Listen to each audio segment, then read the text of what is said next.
ia foi le tu le tai au. Ile sua faman mano le tato li o Yesu Keriso e le talo fatu foi mo to fo fatu le tai au ma tu fie. Ia, wa mai o le tai au. Wa mai lo sa valinga ma le tu. Ia o mai lo soifua, wa mai foi le aina. Ia o mai foi le maftanga ma fan ma le tua. Ni foi tempo tau sanga po le foi vai tau ni o le tato savalinga ma le li.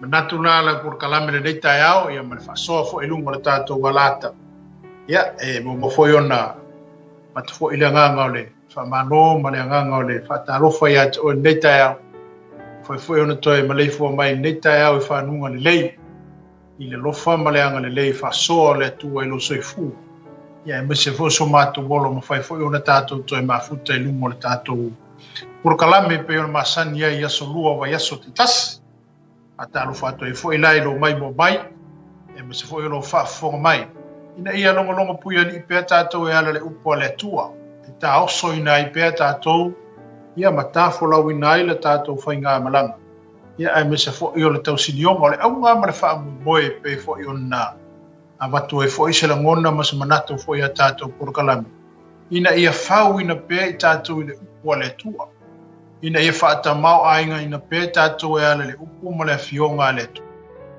Ono lo o iei fo i tonu le fionga ia le tu. Iei le te me onge e le laloraki. E le onge la o ngi mea aima ngi mea ai onge ina o fia whaara molongo le upu le tu. Pena ona fia whaia se upu le tu. Awa le intangata aisea, wawe se le tua tangata. Ai awa ona tato ia ai ao na tatou whaarongolongo mai o tatou pena fo'i o na tatou ina ia whaatamau ainga ina i tatou. Mai a whapena o na saunia i tatou i taimileanga ma taimilelei.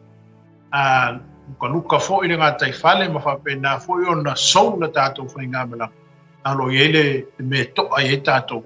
Ia pe fo'i le me mapu i tatou. Tai ao lane, ia whaatalo whatuaila o por kalame le nei tai ao. E toi whapena fo'i o na toi ma te foi le nganga le fa malo i no mafuta mai e me se foi o lo meni mai foi e fa malo si au foi tato por kalame e le ngata foi le lo fe so so ni no le tato por kalame e ala na le fa so e me tu fa to ala le fiong i ala tua ai me natu le tai ala ni o le tato te ia i me ta upo Yeremia e ona tato ia i le vai aso tanwai ina ua vala wina Yeremia e faima perfecta le tua.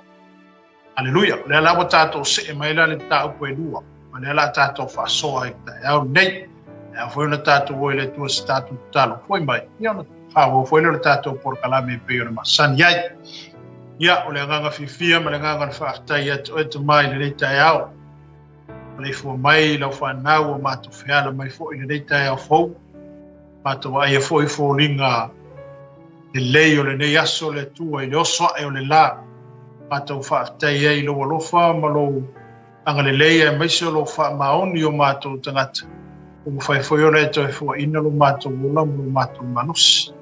Matou whapea e le tua. I o le bi inga e au na whaafoi atu i atu oi. O le wha manu ma le whaatai. Le wha ne tanga i lau fiu. Awawa e whaia mea u malava mo o matou tua. Taro e lau fiu na neta e au. E na fo ina matou whaasoe ala i lau upu. Tu fatu le tua, le se foi ina ia whapenao na mātou tala noa le tua ma whasoe no le lei. Ia e me se lava le tua o lau tō whinga ma lau wala au. E wala au inai mātou e ala i lufi ngalo. Tasi mailo nganga pa ia le tua le nei tai au ma le nei aso. Ia, se upu foi e la whapenao na tō mta winai lau whanau. Ia whaile ma vi ingo lau fio. Ia i un nei aso ma ia foi atu le vi inga i atu. Ono lo suafu ke wiso. Amene. Amen. Leo tato iai le tato mata upu o le Yeremia lo mata upu e lua. Leo tato iai le tato tusi tai au nei. Ata ulia mai foi o le sa tato tala noa le mata upu mua wa lua vai aso talwai. I le vala au wina po le totofino Yeremia e whaima au auna pe whaima perfecta le tu. Whanau mai la Yeremia wa uma na iei le tofinga le tua. Ua uma ona totofi e le tua, e whai ma au auna, pe fai ma profeta le tua na te whaelo atu le finangalo le tua I te tonu o lona nuku pe whaelo atu le finangalo le tua I ona tangata le alawa tātou iai I tai aone I le mata upu lona lua lewa tātou iai tuso I o lewa bala awe le tua Yeremia Ina ia whaelo atu e Yeremia le mea lo ta oto e le finangalo le tua I te tonu o lona nuku o Israel Hallelujah Ila le tātou mta upu na po le au ngafo I male au tu o le tātou mta upu Ia tātou tu mau I le bala au Wa vala uinai tātou e le tua Le ase tiute Le a foi se tāleni A o se mea lofa foi wa fua ina le tua e doso e fua mana ua Fai le ma au nanga Pe fai le ma mea e fa pe na o na whātau uinai Le fina ngalo po le wha moe o le tua na maa fua I ona tofia oi A warfisili Le ale mafuanga na laiona, le ale mafuanga le ina tofia oi, tono le kalesia ma tono lupainga, e ele mafuanga tahua. E fa pena ona e fa ailo atu, pena ona e tala yatu le finangalo le tua. Fa pena ona e ngalu e tusa ma le mea lofa, o le vala uinai tātou e le tua. Ina ia fa amalo sia nganga. Ma ia fa pena ona fa atupuina se fa amoe o taua una mate atu. Ia whapena ona atia e se loto ua tau whaamai. Ina ia whaatupo e pere oli male fia e ngā lue ma puno wai. I le bala au o bala unai no soifua. Ia me se fo I o wola I ngā luenga a le tua. Amene, i le mataupula e lua leo tātou iai tai aone. Pai mai, o leo inga le tua ia Israel. Faipu wa mua fai mai. Na o mai fo ile a fionga I o mai a tena ua whape mai. I nā luia oi. E wala a watu Jerusalem. Ia whape atu I ai. Lo whape o na feta lei mai I o. O te mana tua oi. I lo wanga le lei mai. Ina o e tene muli. Pa lo alofa I o na pō sa e fau tane ai. Pa lo muli mai a te au I le pao. O le nuu e le tuto ina ai ni mea. Amene. Aleluia. O le upula le tua. O le whiau le atua. Na ave ia Yeremia. E au na whaelo atu I tutono Israel. Aleluia. Amene. E au ina whaelo atu I tutono o Israel. O le whiau mua lea po le mana onga le atua na laion tutofi Yeremia. Ina ia whaelo atu Yeremia le mea lo oto le finangalo le atua. Ma ia whaelo ato Yeremia I tutono Israel. E mafua anga na laion to tofi o ia e whai ma perfecta. Ma ole a wala fo ilea na laion na ele fesota inga le atua ma Israel. No ala ia Yeremia. Ona ole mana onga o le atua. Ia whailoa ia Israel. Le mea lo ta oto ia ele fina ngalo le atua. Aleluia. E launa tātou a mata ele tai aone nei. Pa lefa pe mai le fionga le atua le mta ukulelu. Na o mai fo ile a fionga I o mai a tea. O ianga na ruku leo. O Yeremia. O Yeremia leo whape mai. Na o mai le a fionga le atua I a tea. Pe na whailoa mai e le atua I a tea. Amene. Aleluia. Whai mai. O whape mai. I nā luia oe. Pa e wala a watu I Jerusalema. Ia whape atu I ai. O lo whape o na wheta lei mai I o. O te mana tua oe I lo wanga le lei mai. Ina o e tene muli. Pa loa lofa I ona pō sa e fau tane ai. Pa lou muli mai I a te au I le vau. O le nuku e le tuto ina ai ni mea. Amene. O le upu lea le atua na whailoa I a Yeremia. E alo e whailoa atu I a Israel. Le mana onga o rota oto I le finangalo le atua. Amene. Aleluia. Manai e o le whai upu na e sawa ina. Aleluia. Whai mai. O lo whapea o na wheta nei mai o Iopa. O te mana tua oe. Amene. Aleluia. O si whaswai upu leo te whia tala noa ia o el tai aurene. O lai whapea atu le tua ia Yeremia. Whaelo atu ia Israel. Israel o te mana tua oe. Aleluia. O te mana tua oe Israel. Aisea. O ngai le mawhai o na ngalo I le tua Israel. Amen. Whalongo le whapunga le sawa ye. O lo whapeo na wheta le mai o yo. O te mana tua oe. Aleluia. O te mana tua oe. O lo wanga le lei mai. Au e tene muli. Ma loa lofa I ona po sa e fau tane ai. Ma lo muli mai a tau I le vau. O le nuu e le ito I nai ni mea. Aleluia. O le fe au lea po le mana onga le tua na tuina ia Yeremia. E ao na whailo atu ia Israel. E nau no ta inga ma le faku o le tu. Olo ilona nuu. Amen. Warfas fai upu le sawa I foi mai. O te mana tua oe. E le mawhai o na ngalo I le atua Israel waisia. Ona o lana whenga. E ui ala inga whaale kongu isa la elu mapi o pā isa la elu. Whape nao na ia isi kaimi wa sanga kongu isa la elu I le akua. Isi foi kaimi wa I fafo isa la elu. Ai le mawhai o na whaama munuina e le atua. Ono lea o le whenga. Amen. O le whenga le atua ma Israel. O le ala le mkua inga kulanga o iai Israelu ma whapena ona le whaalongo Israelu isi te mi le tua. Ai le mawhai o ma whaamamuinga le akua ongo lea. O le whenga. Ale whai mai e le atua I. Amen. Mai o te mana tua oe. O ke mga kua oe Israel. Ona o le whenga le atua na mafua ona osi le whenga le atua ma Abraham. Ona ua fina ngalo le tu e whātupu mai sona mai tangata nei o Abraham. Patau lia fo e le tala le tua le na whai Abraham. Ue oe le a ingo loka maa. Ma mea o malo o ia ki oe. A e anu le mea o ke whaksiwaku ia ki oe ki haro. Aleluia. Amen. O ila le na osi ai le whengai ngā le tua ma Abraham. O le whengai ngā la le e le mawhai ma whaamamumuinga e le akua le whengai ngā.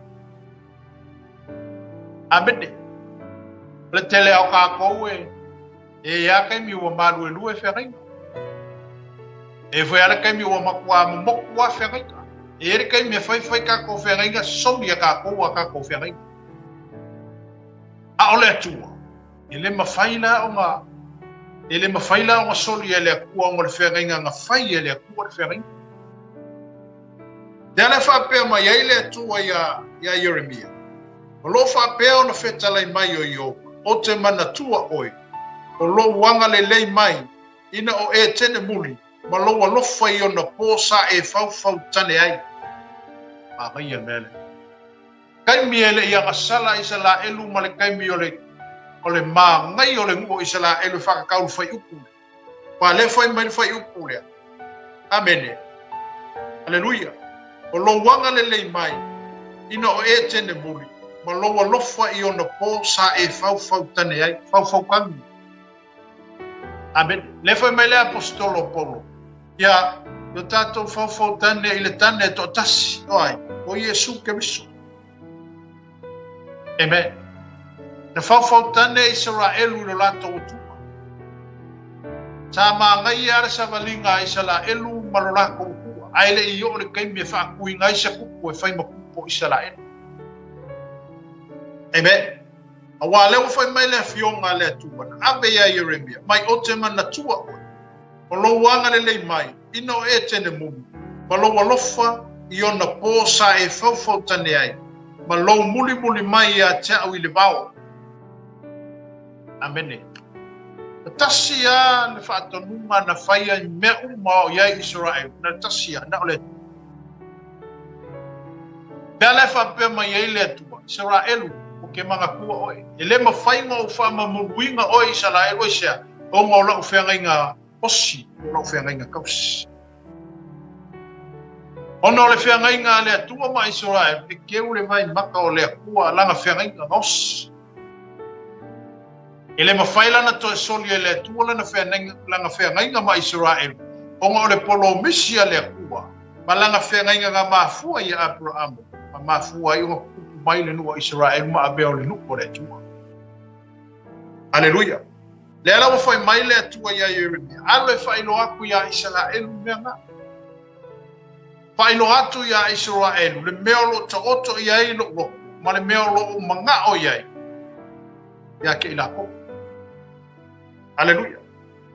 Mela ia le whai upu e. E tonu na sawina. Ole, whai upu e tonu. Pai o Israelu sa pa ia o ia mo Iopa. O le whapolopolo o ia au amene o ia o ana mea o mea e tutupu. Hallelujah. Pai o le whapolopolo a leo. Pai o Israelu o le whapolopolo a leo tua. Ale sa wa il tatotus. Hallelujah. Pai o Israelu sa pa ia o ia mo Iopa. O le whapolopolo o ia o mea uma e tutupu. O ana mea uma e tutupu. Hallelujah. O le whapolopolo lo winga e whapelpele. Hallelujah. Whapolopolo le whapelpele. O le mea sa whapelepele i ai le aku. O longa ngu e pele i le loko o le aku. O le nua o Israel o le nua e whapena o na pele li fina ngalo le tu. Pena o whaino atu i atu o e taiamu. O i le ngu le sa lako fau kange i lo lako. Amene. O mea uma sa lato i ai sa lato mbia. Mea uma sa iai whapena o na iai le ao le atua sa taita ina i lato e le tu e whainoa o isu. Tala. Amene. Taita ina i le tu e le vau. E au whaaniu tū i le au, ma le afi whaaniu tū i pō. Amene, na taita ina ai le nua o Israel. Ma lewa whailoa e le atua i a Jeremia. A le whaiaku i a Israel, le mana onga, ma le mea rea te mnao iai. Rea le atua na whai a Jeremia. Amene. Wa whaibai, o Israel, sa pa ia o ia mo Iopa. Le whaapolopolo o ia o ana mea e tutupu. Bela ia lea. E anga sala i lato uma oe ai. E o lava i ate i lato le leanga. Ua feta lei mai ai. O ai la le muku e fia whaasanga kaure. Muku leo i salai. E o e whaafonga le uku le ai. Ale tu. Amen. Aleluia. E o ia la kou le leanga. O ai le muku e whaapenga o ngā. Eia le ili whaamanuia ale tu. Le ili whaamanuia ale atua e tutonu o le fionga pa ia ale atua. O se whamanguia ia Israel, me whamanguia ele akuma. A se whetu ia Israel, ia saungi fwela ia le kali kau ia le akua la au. Nea le pia whailoa mai ia le atua, ilo na atunga lumba ia Israel. Wa le fwai mai le fwai uku lea e to. O Israelu sa pa ia, o ia mo Iopa. O le whaapolopolo o ia o ana mea e tutupu. Pai e anga sala i lato uma oe a ai. E o lapa i ate i lato le leanga ua feta lai mai ai opa. Amen. Pai ala se nu e whapena ona whasanga tau le nu le o Israelu pe whapena ona lato fetu wina le nu le o Israel. Sa aungi fo ila ole a whapenga fo inga kau i le. Aisha, onga ole whenga inga. Amen. E o whai atu o i le wā o e malo tua whini. E lau whenga inga osi po lau whenga inga kausi le wā. Amene, le wā o le tua ngane ma le tua whini. O langa whenga inga. Longa i o i maka o longa kua whini. O ame kupu i longa kua whini. O longa kua ai. O longa kua ngange e kuu maalu ma wa ai po le po sefe. Po whawhea. Amene, po iese me o kupu. O manguia. O le arko inga me whai ese a. Onga o le whenga inga. O le whenga inga kausi. Amene. Pe fai ala le a inga o kofi. Ele ma fai o moku inga le whenga inga le se iwanga ngawa. O mana au e kua le soifua pe ora. O le whenga inga e kuoki. Nea fai lango fai mai eile e tua i. O ngai kausi ele e kua langa whenga inga. Pale mea sa ia whak. Sa whaatupu ina ilo no whina ngalo. Nga mafua i o ngā. Afua mai le nguku o Israelu. Mai ko inga leo Abraham. Amen. Ale o fai mai le tua ia Jeremia. Amen. Aleluia. Pai o Israelu sa pa ia o ia mo Iopa. O le whapolopolo o ia o ana mea e tutu. Pai e anga sala i lato uma o e a ai. E o lava ia te i lato le leanga. Ua feta lai mai ai Iopa. Amen. O foi o e whafonga matai au ne. E o mai al whamanguia ngā mara whamalaia ngā le akua. E o mai a e kaimini. Mai le taimina wholofola ia le atua ia Abraham o manuia. O le nuu leo. Yo o mer kai mingi o fe akako ia ka kalo mo Israel ma ia fa manguia ya Israel. O ngai le mafainga be sele polo misinga o le whengainga ngā lea kua ngawhai. A e oe whamanwia ya Israel, whamanwia lea kua ike. A oe whapenga o ngawheku ya Israel, pako saungi foila ia lea kako ke karikari le whasalanga pia po le mele la a mai lea kua ya kako. Aleluia. Amen. Ar whai upura e whare whai mai ai. E a ingo ya kokoi. Pale tu ainga umo le aingo Israel. Ina whaalongolongo maia o tau I le awhionga I opa. O le ale mea leo ame.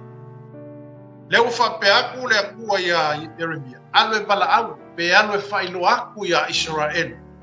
Whaalongolongo mai le upo le akua le lama. Amene. Pe o leo toi momoni e le tua lona mana onga. Pe o leo toi ave le tua lona fina ngale tutono Israel. Ina ia toi unga I mai pe toi wa I mai talinga o Israel.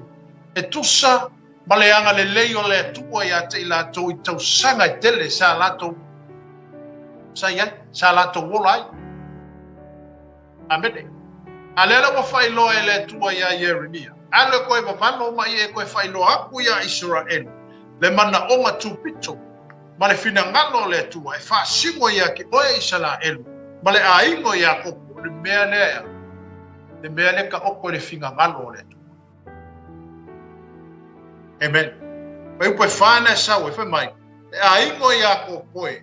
Ma le tua ainga uma o le aingo Israel. I nā whaalongolongo maia o tau I le awhionga I opa. Amen. A pena fo I le tātou savalinga ma le tātou whalauma. Amen. E le teime whailoa atua I le tua I at oe se fe awolo fina ngalo le tua whaonga I nailo soifua. Amen. E le teime whapenao na whetala I atua I le nganga o le tua I at oe. Whailoa mai fo I le nganga o le tua I at jau.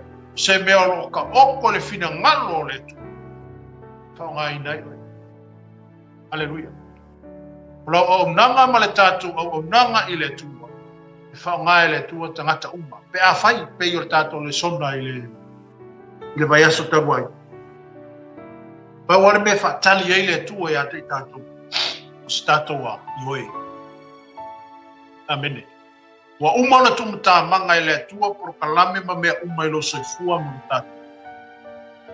E pei o le wala wino Jeremia, ma le tutofino Jeremia whai ma profeta. E whanau mai Jeremia o mga kofi e le kua e le whangau. Whapena foi tato.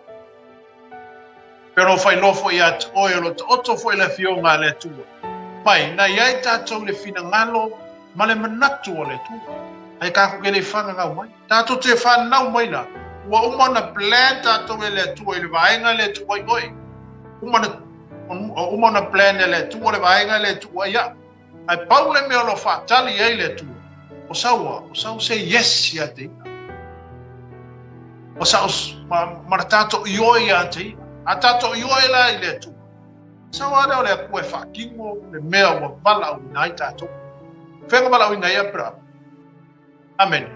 Ma usika ia apra amu e mea umanga whai mai ei le akua. Ai ngā sau wale akua ngā lue ma whaakua wuku porkala mi kuma. Ma ia mawhau, ma ia whina ngalo ia. Whata no wina I Abraham. Le o mawhua I o kupu mai lea, le nuko Israel. Amene. Whai maila ia leo le whai upo e lima. O lo whapea no whetalai mai o iopa. Sea e sea mi o le tonu nei loa ia te au. E o tōta mā. Ina wala tō wō ma mao ia te au. Ma ua la tō muri muri atu I mea whatau waa. Ma ua a mio whatau waa ina. Profesili la le ale akua ma whai e. Profe aula le ale akua ma whai a Jeremia. Ale whai lo aku ia Israel. Le aia sa ua mio le kongu ma whai. Leo ku le ale akua. Amen. Ale te whafonga mai whai ukwele. Mai o lo whapea o na whetalai mai I opa. Sea ea sea mio le tonu nei loa ia te au. Lau whape aku le kua ia Jeremia. Ale whai a Israel. O le aia sea mio le kongo le kua. Po sea mio le tonu le li. Ua mafuai o ngoko ua ma mau mai. Aleluia. Amen.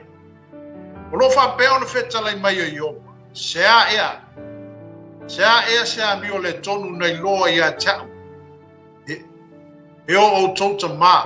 Ina wala tau o mamau ia tau. Ma wala tau muri atu i mea whatau wa. Ma ua mi o whatau wa aila tu. Ai lai. Amen. O si foi kaimi pe ua musu e whaalongo i le upu le kua. Awan mea tonu ale wa lai o mamau ka ngakangi o isala elu mau ese male unga ua o feu kalinga i le fionga le tua po umalako le fia whaalongo le upu le kua. Amen. Whapena fo ila tātou savalinga ma le tātou polonga. Aleluia. Olo tātou savalia mo tātou anga iai. Awar fai upo e lima ne fai mai e. Yolo fa peo ne fetalai mai i oma. Sea mi o le tonu nei loa ia tau. E o tota ma. Ina wala tau o mamao ia tau. Ma ua la tau muli atu i mea whatau waa. Ma ua mi o whatau waa i la. Ina la ua muli a kwa i mea eleis. O mea eleingi ola. O mea whakau waa. Ma ufa penga o whakau waa kwa ia male a mi o ia. Amen. Ufa penga o ngale ai o kui me fai mai wale kusa male mea leme na o yele tupa. Aleluia. Amen. Aile mata upu e lima le isai. Amen. Aile mata upu e lima le isai. Olo yele o ina fo ina fai loa ia fo yele tu. Aleluia. Rona le fia ya Israel.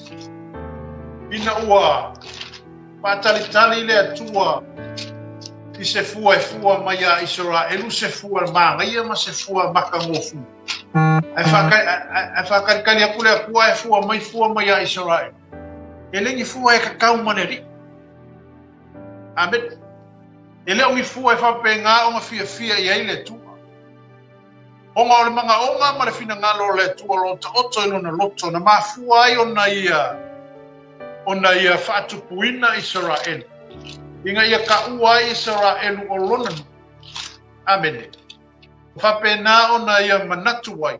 O Israel o lana tō vine o lena ia totoina. Ma ia whaperpeleina. Ina ia fua mailangi fua maia. Aleluia. Awela tu se Isaia lum tau pe lima si sina fai upo e wha. Amen. Olo iai le tau po e wha fai mai. Sea ea se mea to e whai ai lau tō vine o te le whai. Sea fo ile mea ua fua mai ai vine le anga ua u whātalitali ia fua mai ai vine le nei.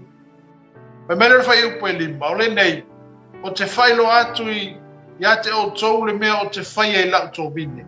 O te ave e se ino lo na ai. O na aina ai lava lea. O te solo ia lo na au pā. O na solo ia ai lava lea. Amen. O le mana onga leo lea tua. Na tuu ia Israel. Ma o lea ua toe ave ia ia lea tua ia Yeremia. Ina ia toe whai loa ia Israel. Le mana onga ma le fina ngalo o lea tua ia te ila tō. Amen. Whapena fo ila le soifuanga ma leo langa o le tātou whainga Kerishano lo iei. A whapea o eo Kerishano ma o eo tangata watalia le tua. O eo tangata watalia ia sui whai maali ima whaola i lusu. O eo lesi Israel. Amen. O tātou o isi Israel. Alea lau whetalai mai le tua. I le tae au le ne me whailo mai a te tātou whai mai. O le aia se mea o ke koe whaia ia ki o kou o ke ne whaia. Amen. O le ala se isi mea tātou te mana na o ai, po se isi mea tātou te loto iai. O lewa uma onga whaia le tua mea uma tātou. Aleluia. Fai mela ia lea. Ona whaatalitali leo lea tua i se fua mai se fua nene. Ai fua mai le fua ia. Upa. E fua mai le fua ele whetau i male mana onga male fina ngalo le tua. Aleluia. Amen. Wa lewa e ka fonga mai tai au ne. Bye bye. Ile Isaia na e lima fai upo e wha. Mai sea e se mea e to e whai e lau tō mine o te lei whai a. Le are COVID. ko vinga le ko Israel o to vinga le tua oi wa le o talia Yesu e fai mali ma fa ola ka ko ko nga vinga le ko o me ala su e mai le tua ya ka ko o se fua mai langa ko nga vinga amen wale a marke le o le fa ko nga vinga ai la ko fai fa ko nga ma ko le ai ko nga piu ma se fua e baua mai o si ku wai pera le vinga le ko ngol fa ko nga mau e fu par para ku eme o le ale ungo e fai o le lalo fa lalo amen aleluia al mele su e mai ele tu pe ona fetala mai o le tu e ia fai lo atu ya Israel le me reo ke manga o ai ma le mana onga le ta oto i moto ya te ilato ona pe ona tato a mata le tai ao ne le tato mtao fai mai le tua o te mana tua oi o te mana tua oi Israel le tami no sia i le ta whengai fa pena foi la o le kerushan o lo e mai moa mai le tai ao le nei po lo e fa o lo fa pena foi ona e fa fonga mai e mana tua oi le tua e mana tua oi le akura kaminga na o sia i le lua whengai amen. Kai mi ngau sia ina ka ko ferai nga male ku ka ofi ele ku o mer nga ya ke o ferai ai sili el fale ta to por kalam le ta ya on ne ya tu ko e mau ku le ro ferai nga male amen o mau sali pe ale ta to ferai nga male aleluia e ona fai loa ele tua ia Jeremia fai loa atu ia Israel onga wa o sila fia ele akua wa makaunga mei ese Israelu mai ake wa makaunga move ese Israel wale te whaafuga mai ili fai upule lima pe ona fai tau atu le tato tus Jeremia amen le whaapea mai ai o lo whaapea ona whetala mai o Ioma se a mi o le tonu nei loa ia tia ue o totama lo fisi sa o ale akua ya Israel e ala ku perfect pai fesile ya Israel o le asa mi o le komu ale akua wa o mau ai ka mau aleluia o se fesile foi nga mo ka ko tato no foi mo tato manatu mo tato mafau na ele me ese a mi ole como le kua ya ki ole ba ese me o fale ton wa ile taita inga le tua ya o ma o le o fesili le kua ya Israel le lato ya Jeremia na ese a mi ole como ale kua wa le ngo como mau Israel amen ai o se fesili fo inga le tato por kalame ya o le taia aleluia amen e ia se mea wa fa pena ona fale tonu ai le tua ile ba oi male ai se mea wa fale tonu ai le ba wa male amen ai se mea wa fale ku ai le ku ya pa sili ngar ka ko por kala ai se mea wa fa pena ona fai ele tua wa ka ko le fia ai ile Pero mbeanga le abe ya Israel. Ei masimia. Ta ilo ya te oe a wau ia malau moli mau. Tele mea le wa fai ele wa marok ainga. Roko rua malak whangau. Amen. Aleluia. Tele mea le wa fai ele tu. Ale foi mai i le upua Isaia. Sa ese mea o te toi fai e lo upo ke le fai a. Ai o fisili foi na mo tatou le tai au nei. O le aia se mea fai ele akua ia ki oe, ele fai ele. Amen. Tele meo uma fai ele akua. Awa anga se akua ele alofa. Ele se mea la rai fua ngā fio mai Yesu e fai le la vea i fai kumiola mua. Au nā tatou te loa ai le alofa o le tu. Ma le anga le lei wha soa o le tu. I lo se fua moro moro. Pe o ma fesili o le akua ya Israel. Le ae se mea o ke le whaia ia o Israel. Pala i o ngai whapea mai aki. Amen. Uma ka whafola uma mai e le akua me uma. Amen. Pe foi ona e mon mau ma e fa longo foi. Ai tau foi la fiong pa ia le tu o como le ngo Israel. O kangi va venga ka fai o como Israel. Amen. Ma fa pupula ye makka o Israel. Avava ai ai o la ko makka.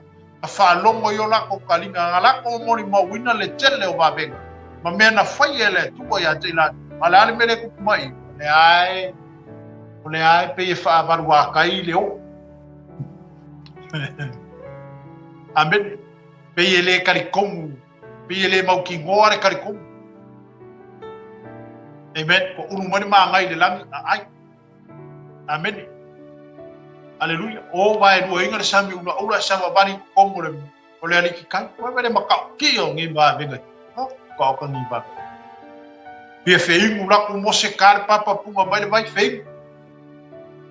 O menga ga ko ke loa ile tua le tato te au na ia o le ku o le unga me ale mo fasili le ku lo na sa ele me e sa mi o le kum ale tua wa la yo ma o mau nga ka o isa pai wala to muri atu i me fa tau ba o fa ka ba ko ya mala ko fo ya a bi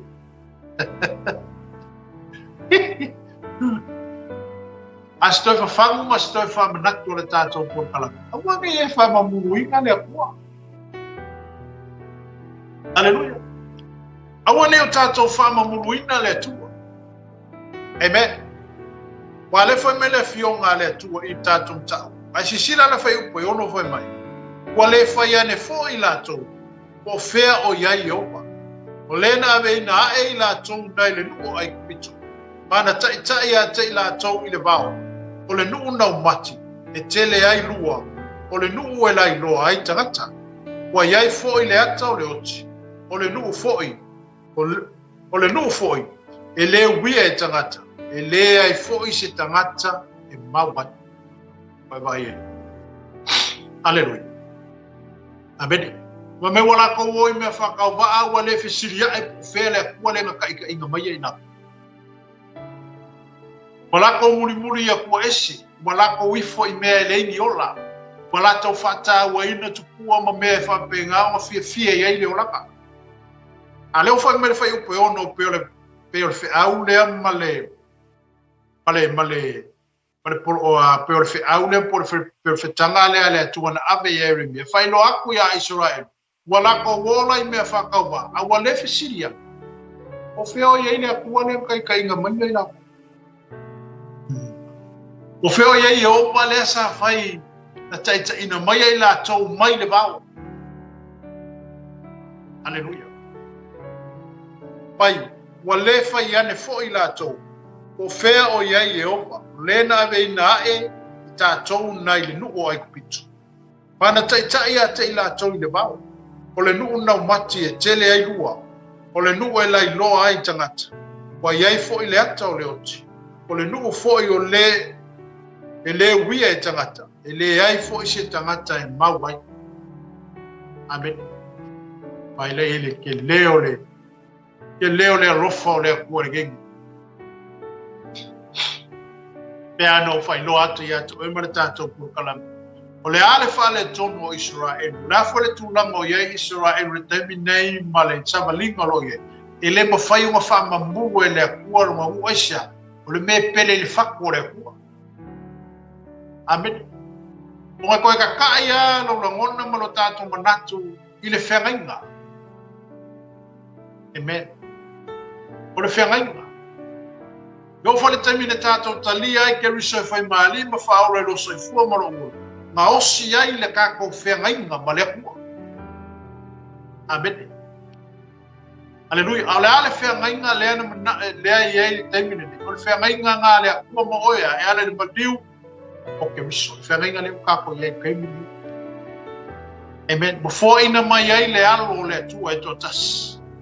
O le sa pele le whaku ma le roko le kua. Awa wha ma bubu mai e le kua. Koe maina ke leo le alofo le kua e a kako. Amen. Hallelujah. Ele manatu le atua ilo nā tali e to tas. Ai ngā mangaku le akua i le lalolangi e kua kene. Amen. Hallelujah.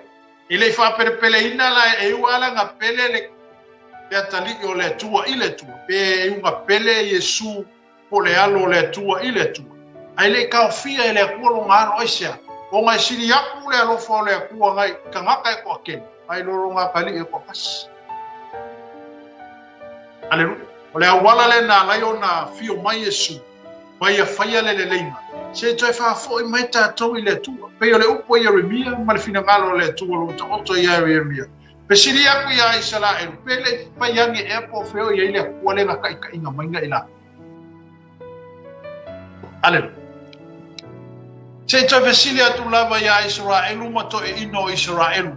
Po feo i le tua le saave na e la tau nai e kipitu. Sa whaasama wali la ko le alikikai o sami wa ula. Amen. Sa whapengao ngai e le tua le savalinga tu tonu le bau. Amen. O le nuu e le ainka ngaka o iai. Ale ke whaalongo mai ai. Amen. Ke whaafonga mai ai. Pai. Wa le whai ane fo i la tau. Po fea o iai opa. Le na ave na e la tau na le nuu ai kupitu. Mana tai a te i la tau i le bau. O le nuu nau mati te le ai lua. O le nuu e lai loa ai tangata. Wa iai fo i le ata o le oti. O le nuu fo i e le uia e tangata. E le ai fo i se tangata e mauai. Le ngu le ngā sa vali e iele. Le ua whafonga mai e. Wai mai o le ngu e iai lua. O le ngu e iai le aka o le oki. O le ngu e le ika ngaka e mauai. A o isa. O isa iai le pui ngā le kua ia Israel. O le fe auna le nga momoli e le perfecta o Jeremia. Ma whailo aku ia Israel. Le atu ngalunga ma le meolo ta oto le fina ngalo le atu. Se koe fesili ang ea po feo i le akua le nga. Inga mainga o. Ma pena fo le tato savalinga ma le tato rauma. E ia kai mea whape ngā o le soifua. A whaifo ia ua kelengi mea ua maua le soifua ngari ma le tamau a inga ua. Whape nā ona whaatamau a inga i le tangata. Ona ele mawhai a o ngā. Ona whapele ua. Ona ele lo langona fo ele lepe ua tau whaangalo le tu. Amen. Wa ia isi langona whape nā uisi tangata. Amen. So ifuanga me leo langa ua tele le tamau a inga ua tele me tono le a inga wa yakua leise me pole ai. Leise me aku ngalu ai. Amen. Ona mata leona, ona le manatua le tu, o lena fo ina mea ya te tatu. Amen. Aleluia. O lena au maya manuia ya te. O lena au maya manuia ya te. O lena au maya le tamau a inga ya te tatu. Ona tatu le manatua ai leo ai, le tua. A le wai whaafonga mai tala le tai hau. O le tusi le tatu tala noi. Wale ukule le tua na whai e Jeremia. Whai lo aku lai ko inga. E le whesilia e a. O wheo i ei o wanga kai ka inga mainga e la ko le ngu lea. Mai o le ngu e le eis. E ke le ei lua. O le ngu e lai loa ai tangata. O le ngu e ei le ata o le oti. Mai o le ngu e le eisi ka ngā kai mau bai. Ai sa kai ka inga e le akua masa i ei le anga le lei o le akua. E kai ka inga o le ngu o Israel. Kongo le mau. Amen. Aleluia. Whapena fo ia le tātou whainga kerisiano ma le tātou whainga walo walawina. Amene. O le tātou walawina ma ia tātou tu mau le mea walawina aino soifua maro wola e leto. Le mea ngai ka kaunga kako ku mau bai. Amen. O mo foi nei taita ina se ino tātou la mona ma manatu i whato sina le lalorangi ma mea wau mai le taimine ne. E a vanga i aino fina ngana. Pe ko singa iai o kako. O mo ilanga se ere ngu o Israel. Na ko kele ara le ngu o Israel. Ele i o ume kongo le ngu o kanganga. Aisea, ma whakaki kia solo la ko ki mo le vao mo lea. Le whaalongo i le mea lo whingano i ele. Ele whaalongo i le taita inga le atua nisi tangata. Ele i uru whale umalala ko kongo le ngu le o kanana. Aisea, Onga ele i whanoko. Amen. Aleluia. Pei ole perfectanga lea po le vala au lea lea tuana vala au ia Jeremia. Ale whai lo aku ia Israel. le mea loka oko ai le fingangalo le akua, ma le manga onga o le akua, ia ke ilako. Ma o le o whailoa aku e le atua ia Israel, mea uma kupu ko kongo Israel le kaiminga kaika inga mainga aila ko kongo le pau. Amen. Aleluia. Pa mera mo fai po fito le tato tusi. Na au fa o ina mai foi o tou i le fanua lafu le mo. Ina ia o tou ai i ono fua. Amen. Na au fa o ina mai foi o tou i le fanua lafu le mo. Ina ia o tou ai i ono fua. Mana mea le lei. O tou o mai foi i lo mo. Ona leanga ai lea ia te o tou whaia ro tofi, ma mea e inosia. Ula rea e kua mwhai. Amene. Ma mele a kua, nga o wha o inga o kou i ore ngukuna, wa kou a ai, wa kou fia. Amene. Ai whai mele o le upua le atua na sawaina. Ua o tou o mai fo i lo. Ona leanga ai lea ia te o tou. Ma o tou whaia lo tofi ma mea ea inosia. Kuna lea kunga whai Israel. Wa kou whaia lo kofi ma mea inosia. O le nuu na whorofolaina po le nuu na whapenao na finangalo le tua e ave iai Israel. Pa mea o le ngu e kawhele sua susu ma le meni ia ngau e sila fi. Aleluia. A leo pe wa sai le tua ma whai mai. Na au wha o ina mai o tou i le whanua lafu le mo. Ina ia o tou ai i ona fua. Amene, maana mea le lei. Ua o tou o mai fo i lo unu. Pa leanga ai lea ia te o tou. Pa o tou whaia lo tofi ma mea ia inosia. Amene. Whaia le kofi o lea kua ma mea inosia. Amen. Pea no fai loa ia o le tātum ta putai au le. O le fina ngano leo le tua. Ma le mana onga fo i leo le tua lo ta oto ia Israel. Inga ia koe kuwaku le feaula ia Israel. Ma sei koe ma fau Israel. Ma sei koe li liu o lato la ngona mo lato manatu. Amene. I lea kua lea kai kai inga mainga i lako. I lea tua lea sa fai vabenga ia te inatu. I lea tua lea sa fa malolo ia te inatu. Aleluia. Amene. E leo fai loa ia i ele tu. Amene. Mai, ua o tou o mai fo i lo. Ona leanga ai lea ia te o tou whaia lo tofi ma mea ia, inosia. Amene. Koe pewa, koe lele pewa le fia le akua. Le whanonga i le tala lea le atua whaia Israel. Ua avea lo kofi ma mea inosia.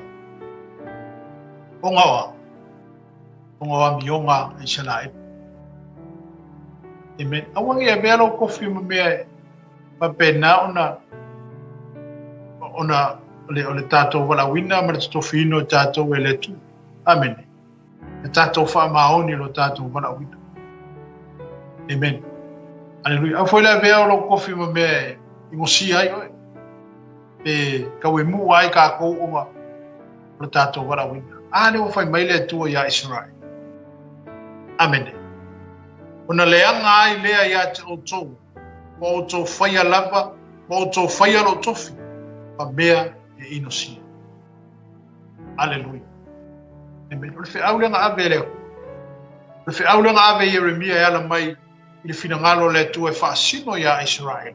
Se koe liu e se ko wha ko inga Israel. Ma se koe whekuku nga in whao kaukanga ma le moe po whele mea o ka oko ai o la kolongonga i le kua. Aleluia. Ma se te unga i mai o lato talinga, ma se te unga i mai o lato whalonga. E ala i le upu ma le perfetanga le ua vato Jeremia ia te i lato. O no lea i le fina ngalo le tua Israelu. Ke mga kua. Amene. O ke mga kua o Israel. E le mawhai o ngalo i le kua no ngangu. No foi le taimi nei, eu nga whao peo whapea isa na elu kemiri. E pei ele o, ala e ai mga kua ele a kua no moisia. O na iai, e iai e mo meo perfetanga, kau ume kongo leo Israel. Amen. Fata nu ume tono le nu Israel perfetanga ma melo kusia le fionga le. Hallelujah. Amen. O inga ya ke ka ko mele sa ole fa man wi mai. Ia e te talo mo Israel inga ia man wi asia ngo ia ka ume ye perfetanga le ka ko ke fa kali ye temi. Ma ole waki fo ile ale ku ke mingi yo Israel ma ku pula me Israel wa ba ile ngai o ya Israel ko amela o ole ke minga ale ku ke mingi Israel me o ma ulanga fa perfekanga ma melo ta o to le fionga ale tu ole fe nga ale ku ka u ye me o Israel. Hallelujah. Amen. Remember fe po pa ele fai ane e fai taura ko e fea o iai opa ele ilo fo ia o e latou e o le tura fu o le au leo ma moe wa latou fo ua pero feta wa latou wa valo i le ingoa pa ala pa wa latou muri atu i mea e lea o nga pa ele il kala le ko le fai a Israel. Amen. Famai, ele fai ane e fai taulanga po feo yeyo. Hallelujah. Ele ilo fo ia o ila to o ia o ile atu na fo. Amen. Ole au leo ma moe wala to fo ua. Perfect foi.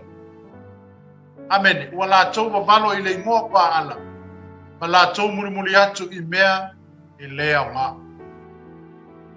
Fe aula le nga moli kongo Israel. Fai lo ako ya Israel. Mea le ele fina ngalo le tua ya ke la ku mea umaya o fa penga ona pe wo sa ye le ku po o le fi ai le ku i lu. Amen. Mea mer fai u poiva. O le mea lea o te toi fi na wa lava mo o to. Amen. Wa feta le mai ai opa. O te fi nau ma le whanau o tō whanau.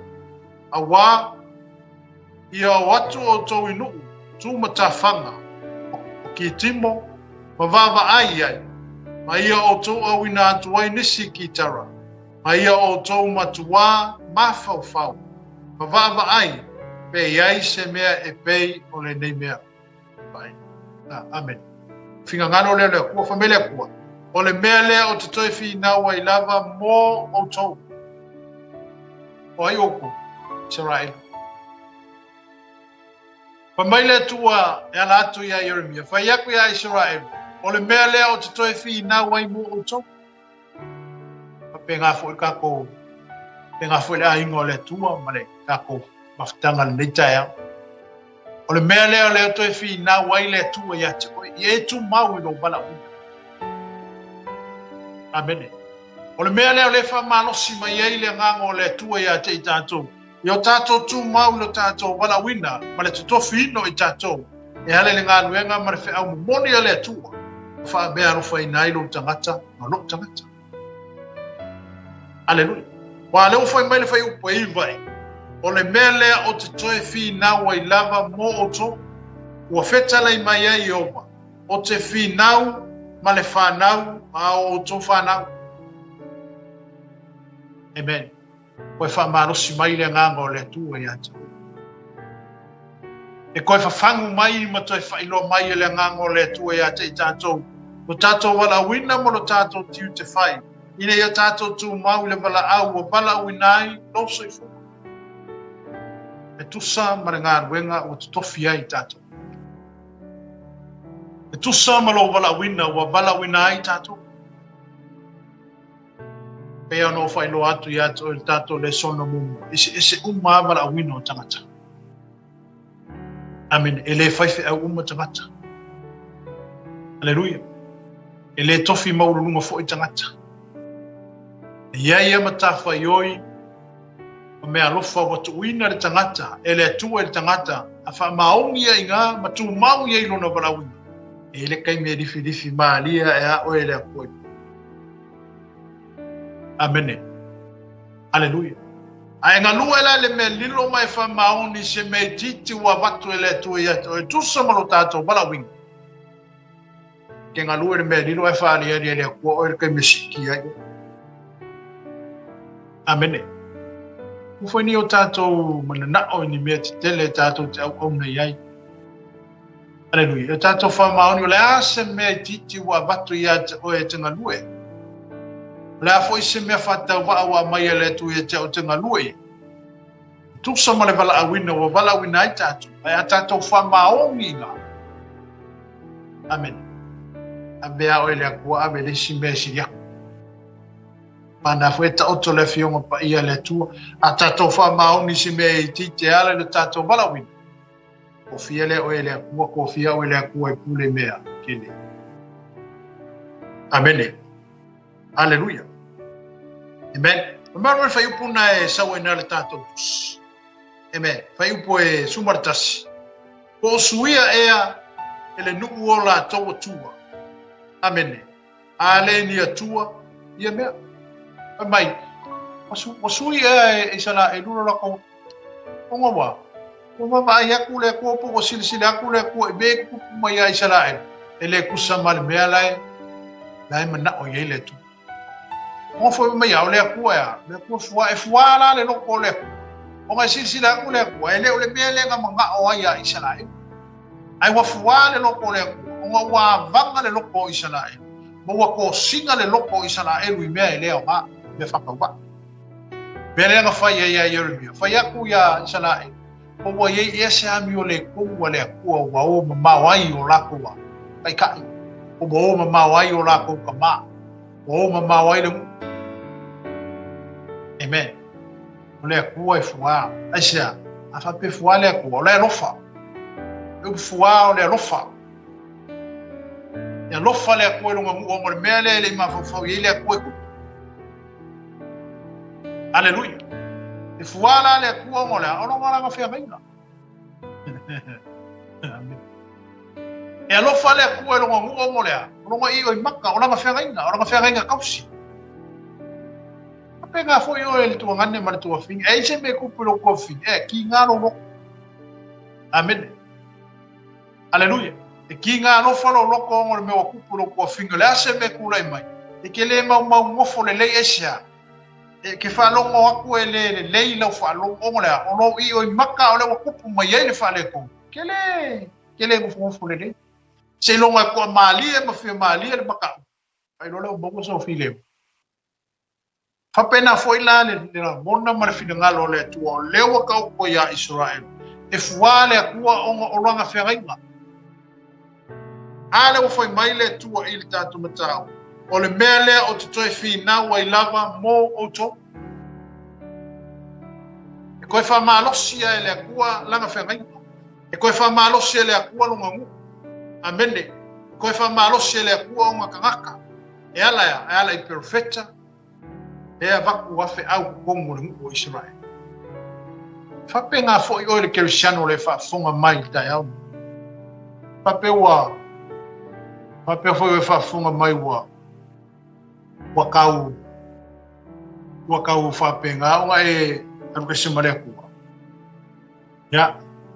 A fape nga fo i fape fo fonga mai o fape wa manga fa o malu fe nga male. Ele o manga ole po fa o malu fe nga. E ala ka mo por ka ko fenga nga male ku oi ka ko amen aule ku ka mi nga lu au si fenga nga ai ka mi nga ka ko kalia ai ke bisu ka mi nga au si ka ko fenga nga male ku e ka mi ala nga au si ka ko fenga nga la le ai wele ko ni ka ko fenga nga ma e o mar ke ni ele mo fai mo fa mo ru ele ko re fenga ai sia e ka u le fenga nga le me ka u nga a leo fai mai le ko o ke koi fi ngau mo ai koi fi ngau mo o aleluia fa pena fo ele tato ta o puta ya ne fa pena la mo na tu mai le nganga le tu ya te tato ai te for fa nga so longa o me o tu pule la nangi ma me wa ngai mai io na e mata tu ina le ma e va ai le awa a mata ona fata un wina por kalambe le tu a fa te fa le nganga mai ai mafau I tu whapea, ai baba aia ngai a Israelu ma meo tutupu ai, na I loa le. Ia, o whata unu ina prokalame le tua, le au whakaungu, le whaso solo mai ai na whakaungu, o mea sale iai, lewa iai, o mea le I o mai, o lewa o mai. Amene, e au na tātou, au na tātou whaalongolongo I le nganga o le tu. I ma tātou sta I le mea leifina ngalo ai le tu, peo le whi au lea na ave a Israelu. Whaino ato ai e Yeremia e tonu a Israel. Le mea roka oko ai le whinga ngalo o le akua mo la aku. O le mga onga o le akua, ia manguia Israel. O le mga onga whainga o le akua ia ka kou taimile ne. Ia manuia e tātou. O ia tātou sao whangai le manuia o umana tāpena ina o le fisili. Amene. Aleluia. O fisili e te ore tai au le ne. O le ale au ngai ka penga ai le manguia ma le ola e wha mau. Ai le urufale i ka mafui whea. E ore upole kualenga ave ya Israel. Amen. E se ami o le tonu o le tu o mamao ai tangata. O mamao ai ko ingoru. Amen. Ele ise mea. E na fo ila sili ata tole ke o shanu neta yao. E se mea o fale ko ngwaile no fe ringa male. Amen. E se mea o fale ko ngwaile kua ya ki oi. O e se mea o fa penga ona lefi ona foi le e foi se mea o fa penga ona fale tonu wai pe o se mea foi o fa penga o le fesoka ia o rua mare pe fisili le ko le ave ya Israel e ia sa mi o le kungo le amen wai fa mo mu winga ile nei mo senda power ke me le tu o ka ko fa mo mu winga le o tato o ise male aku. Amen. Ala ya ko ele ko le fenga. Era foi me ele tu. Israelu o ke ko fi ngau mo. Te to fi ngau mo oi. Ke ko fi ngau mo oi Israel o mole a. Fainga kala o fenga nga au si ma pura amo sa ako me ako. Pena foi o ta au nei. Ya o maulo fenga nga male tu. Amen. Le lua whengainga o singa ma le kua laiu e le kua lau whengainga. Le lua whengainga. Amen. Taimi ana tātou o ai mo tātou whape atu iswe. A mea oi maari mu whaola i lo. Foi nātu no ola mo oi. Foi nātu alo tangata mo oi. Le kaimi ana nganga. O le siora nganga whenga whamau. E aso ka kako kalia ai ke misu. Kako whengainga le wosi. A maukura kako whengainga e ale lea. I le maliwa Yesu. O ai longa malu le langi ai a fiu mai. A le wa ka ko ye kaimiri. Le fe na inga la nga ma kwa mausali ai o le soifua ngofo inga mai. Ma le ola nga sa mai. Nga ia sa ili o ma sa ilia. Ia ma ku ai ka ko fe nga le. Ia ka ko sa fa nga i ola. Ma le manuia tani. Wa umo na saudia ma tape na ina ke visong tato. Ia manatu le tato por kalame na le taiao le nei. Pakata mai il tatu ta upule. Ia toi fa awau fo mo le mai asfou. Ante loia. Ta osoina tatu e ala fo le fa malosia le tua neta yao. Se upu fo I mai la fionga pa ia le tua. To mo tau ina e tatu ia tatu fa alo longo ma le tutoa. Mai ia tatu pautinoa. Aleluia. Tatu fea ngainga ma le tua. Ia e loa. Lo ia le lua fea ngainga ma le. A fa pea ngai ke le umala malama le lua fea ngainga.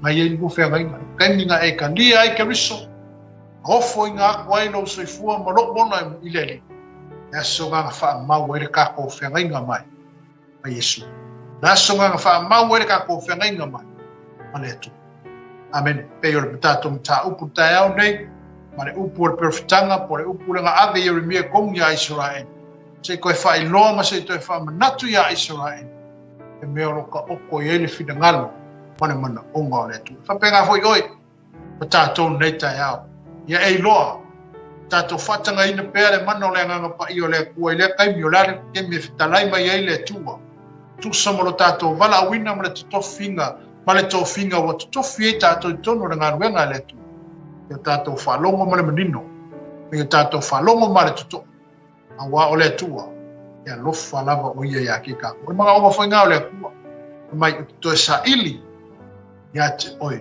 amen o te toi fi nau mo oi lo ye pele nga pa ia na te fa ma na te na te musumusuina o tātou motu.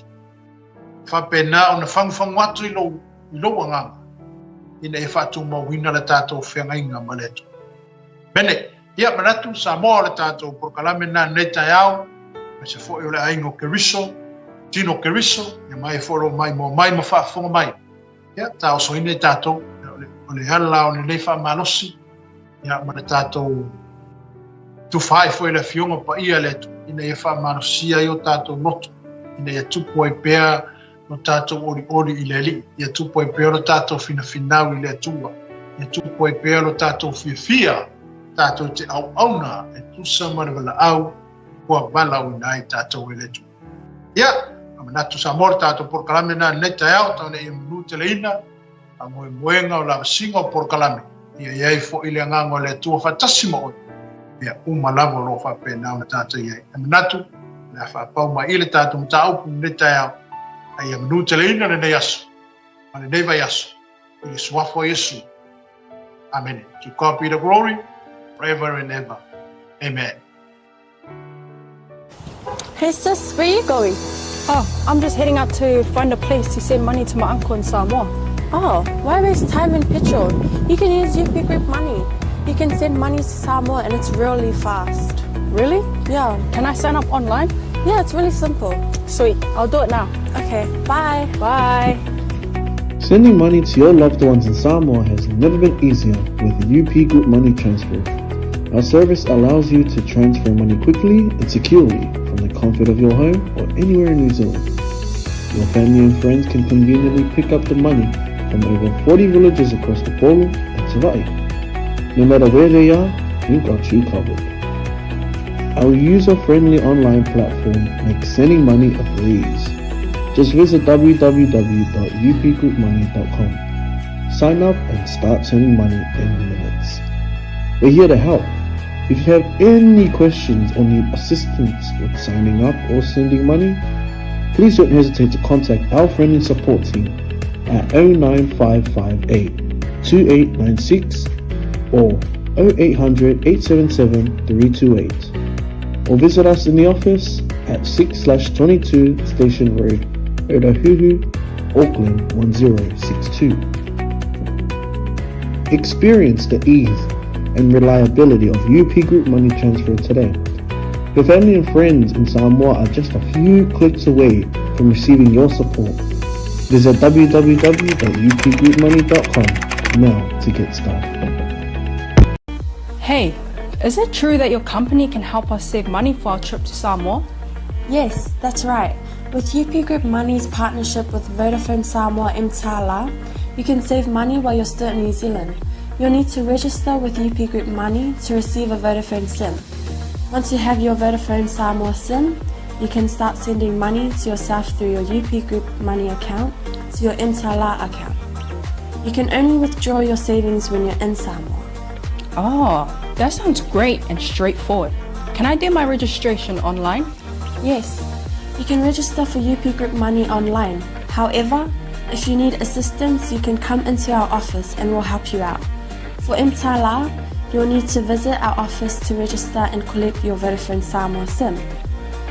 UP Group Money, in partnership with Vodafone Samoa Mtala, offers you a unique way to save for your trip to Samoa while you're still in New Zealand. Here's how it works. First, register with UP Group Money. You can do this online or visit our office for assistance. Second, receive your Vodafone Samoa SIM. To complete your Mtala registration, you'll need to visit our office. And lastly, start saving. Use your UP Group Money account to send money to your Mtala account. The best part, you can only withdraw your savings once you're in Samoa, ensuring you have funds ready for your trip. Wow, that sounds really convenient. I can't wait to start saving. Exactly. So why wait? Visit our website to register with UP Group Money today or stop by our office for any assistance. Make your trip to Samoa even more enjoyable with our hassle-free savings plan.